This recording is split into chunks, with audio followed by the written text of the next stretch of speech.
Vodafone voicemail service for 07769247196. Please leave a message after the tone. When you finish recording, please hang up or press the hash key for more options. Oh yes, good afternoon, Mr. Browell. It's Mr. Hussain here regarding my brother, Mr. Talib Hussain, and today is Friday, the 22nd of September 2023, and the time is getting to be nearly 1 o'clock. I'm once again leaving yourself a message regarding my brother, who now it's been 46 days since I've last seen that you came to the house and you were abducted, and you now are refusing to engage with me. As you can appreciate, I'm leaving you daily messages since the end of August, because ideally you should have wrote out to me to explain to me how you've taken my brother. I'm sending a daily email which you're now included in, which states simply, what legal framework have you used to take my brother? There is no legal framework, is there? Previously, I raised a safeguarding concern in June and July 2018, and then on the 3rd of August 2018, you had come down and said, look, in Talib's best interest, we are going to have to section him, and you came down with Dr. Nasser and with Sanjeev Singh, Nadia Khan, and everybody else came down and abducted my brother on the 3rd of August. At least there was a legal framework in place. At least I knew my legal rights. I know my brother's legal rights, and you could only detain him for 28 days. Now we're on 46 days. I have absolutely no idea what legal framework you're working under. You have not written out to me anything. When we last spoke, you were in the process of writing something out in Urdu. Never wrote anything out to us. It is you that have been neglectful against my brother. You have put us into this situation. You've created a crisis so you can benefit, and now we're in this situation 46 days later. Is my brother not a human being? Does he not have human rights? Does he not miss his own family? Does he not miss his own home? This is what you did previously when you made him suffer that he couldn't see his own mother, because you had placed no frameworks in place, and I was the only person in charge of him, and you were expecting me to have abandoned him at Primary Way on the 19th of February 2021, and lo and behold, when you realize that Talib was not at the property, because you came down, your predecessors, Baljit Nota and Fungai Machishitiri, had come down with a care agency carers already on hand.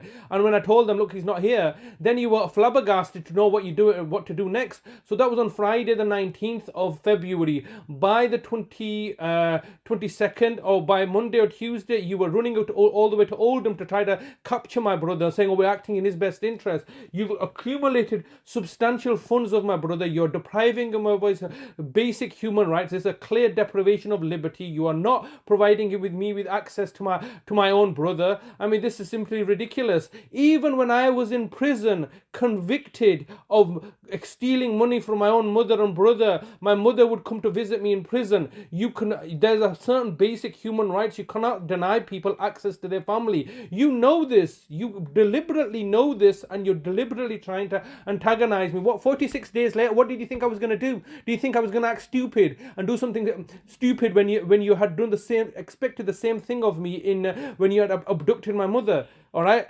You want me to break the laws, and then you're going to say, oh, I'm the bad man breaking the laws. You were trying to contrive that I had committed contempt of court so you can put me into prison. It's always your simplest answer, putting me into prison, but you're failing systemically in your ability and your duty of care to my brother, and you're committing fraud and deception, buying off everybody. You bought off Adalat, you bought off Shagufta, no doubt you may have bought off my neighbor, you bought off everybody, all right, and then you're making me sound like I'm some sort of conspiracy theorist nut, when the reality is that you've gone out of your way, and it's all evidenced, isn't it?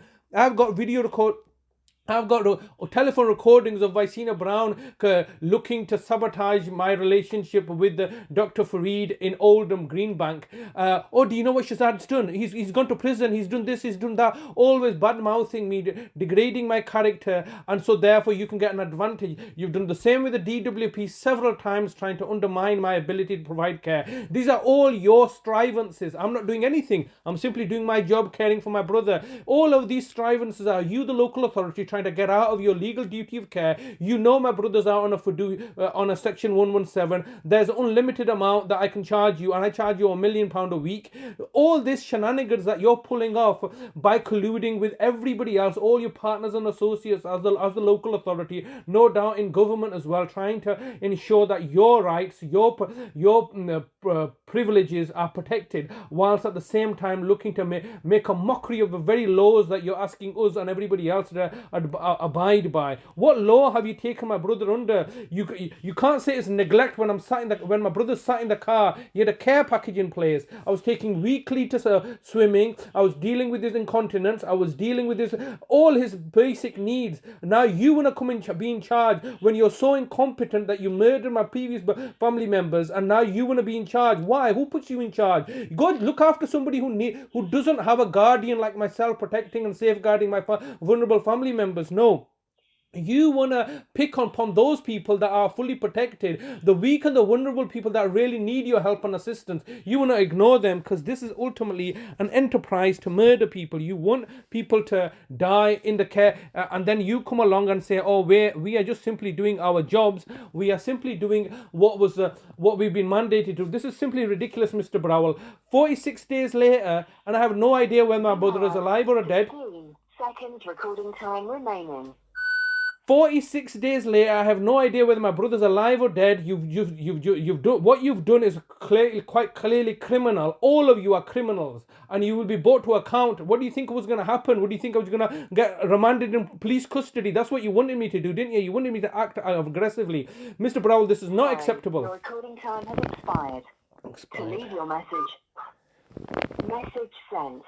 Thank you for calling. Now, every day I'm having to ring up, every day I'm leaving a message, every day I'm recording this. What is their excuse? They simply they've stolen my trust fund, £500,000 in cash, 4 properties they've taken away, and they're looking to make me homeless and penniless while they look to tell everybody that they're a city of culture, while they look to, it's just ridiculous. I'm getting sick of this. Every day I'm leaving a message, every day they're refusing to engage with me, saying, oh no, we're just following protocols, we must follow justice. The justice says that there's a police investigation. Now, what police investigation? The police are refusing to speak to me as well because you privately commissioned out the police. You buy off the judges, you buy off the police, you buy off the barristers, you buy off the solicitor. Well done for you. You buy off everybody, but you can't achieve your goals and objectives, can you? All you can do is collude and conspire to cover up your own systemic failures. You cannot do your jobs. You're endangering and murdering people, and you're looking to cover it all up with your friends and colleagues and all your associates. Say, no, we're the city of culture. We don't do stuff like this. Of course.